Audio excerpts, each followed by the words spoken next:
Ciri fisik Imam Mahdi menurut Hadits. Mengutip buku Kemunculan Dajjal dan Imam Mahdi Semakin Dekat oleh Khalilur Rahman El-Mahfani, ciri fisik Imam Mahdi dijelaskan dalam hadits Rasulullah. Salah satunya dari Hudzaifah, Rasulullah bersabda, Imam Mahdi adalah seorang lelaki dari keturunanku, wajahnya seperti bintang yang bercahaya terang. Hadis riwayat Abu Nuaim. Lalu, dalam riwayat lainnya dikatakan bahwa Imam Mahdi berhidung mancung dan memiliki kening yang lebar. Sebagaimana sabda Nabi Shallallahu Alaihi Wasallam dari Abu Sa'id Al-Khudri, Imam Mahdi berasal dari keturunanku, berkening lebar, berhidung panjang, dan mancung. Hadis riwayat Abu Dawud dan Al-Hakim. Kemudian, ada juga hadits yang menyebut terkait warna kulit Imam Mahdi. Nabi Muhammad bersabda dari Hudzaifah, Imam Mahdi adalah seorang lelaki dari keturunanku. Warna kulitnya seperti warna kulit orang Arab dan fisiknya seperti fisik orang Bani Israel.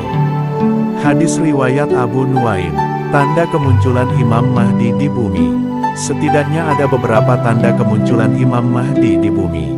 Berikut beberapa di antaranya seperti dinukil dari buku Armageddon Peperangan Akhir Zaman, menurut Al-Quran, Hadits, Taurat, dan Injil susunan Wisnu Sasongko. 1. Wafatnya Khalifah.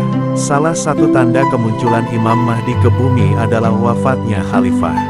Dari Ummu Salamah, Nabi Muhammad bersabda, akan terjadi perselisihan saat wafatnya seorang khalifah, maka keluarlah seorang laki-laki penduduk Madinah melarikan diri ke Makkah. Kemudian dikirim lagi pasukan dari Syam dan dibinasakan oleh Allah di antara Makkah dan Madinah. Ketika manusia melihat hal itu maka ia didatangi oleh pemuka-pemuka negeri Syam dan Irak untuk membayatnya. Tak lama kemudian muncullah seorang laki-laki dari kaum Quraisy yang didukung oleh paman-pamannya yang gigih. Hadis riwayat Abu Dawud. 2. Mengeringnya Sungai Efrat. Tanda kemunculan Imam Mahdi selanjutnya adalah ketika Sungai Efrat mengering. Keringnya Sungai Efrat akan terbelah hingga memperlihatkan gunung emas yang merupakan tanda datangnya Imam Mahdi. Dalam sebuah hadits Rasulullah bersabda, segera Sungai Efrat akan memperlihatkan kekayaan gunung emas, maka siapapun yang berada pada waktu itu tidak akan dapat mengambil apapun darinya. Hadis riwayat Bukhari. 3. Pemboikotan Irak dan Suriah oleh bangsa Romawi. Irak dan Suriah akan diboikot bangsa Romawi, Amerika Serikat dan Eropa. Hal ini menjadi penanda bahwa Imam Mahdi akan segera datang. Dari Jabir meriwayatkan bahwa Rasulullah SAW bersabda, hampir saja tidak boleh dibawa ke negeri Irak secupak makanan atau sebuah dirham. Sahabat bertanya, siapa yang melakukan itu, ya Rasulullah? Beliau menjawab, orang-orang ajam atau non-Arab yang melarang hal tersebut.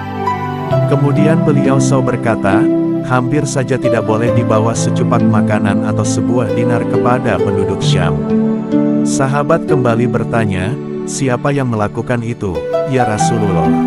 Beliau menjawab, orang-orang Rum. Kemudian Jabir diam sejenak dan mengutip sabda Rasulullah, pada akhir umatku akan ada seorang khalifah yang melimpahkan harta selimpah-limpahnya dan ia sama sekali tidak akan menghitung-hitungnya. 4. Banyak perselisihan dan gempa bumi. Ketika penduduk bumi dilanda perselisihan, banyak peperangan dan gempa yang terjadi. Penganiayaan dan kezaliman merajalela. Nabi Muhammad SAW bersabda, aku sampaikan kabar gembira kepada kalian dengan datangnya Al-Mahdi yang akan diutus ke tengah-tengah manusia ketika manusia sedang dilanda perselisihan dan kegoncangan-kegoncangan. Dia akan memenuhi bumi dengan kejujuran dan keadilan sebagaimana sebelumnya bumi dipenuhi dengan penganiayaan dan kezaliman. Seluruh penduduk langit dan bumi menyukainya, dan dia akan membagi-bagikan kekayaan secara tepat merata. Hadis riwayat Ahmad dan Tirmidzi. Imam Mahdi, sholat mengimami Nabi Isa pada akhir zaman.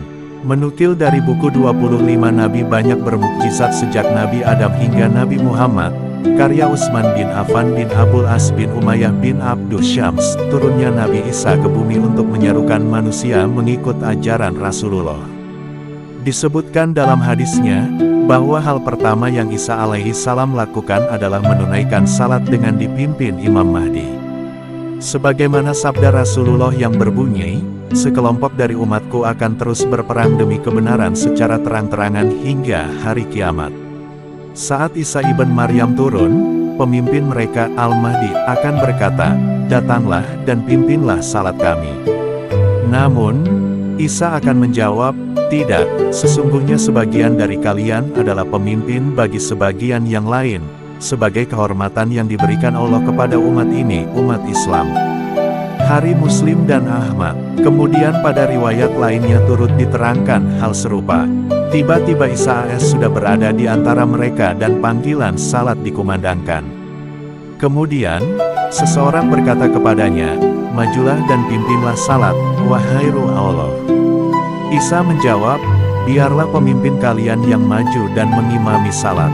Hadis riwayat Muslim dan Ahmad. Wallahu a'lam.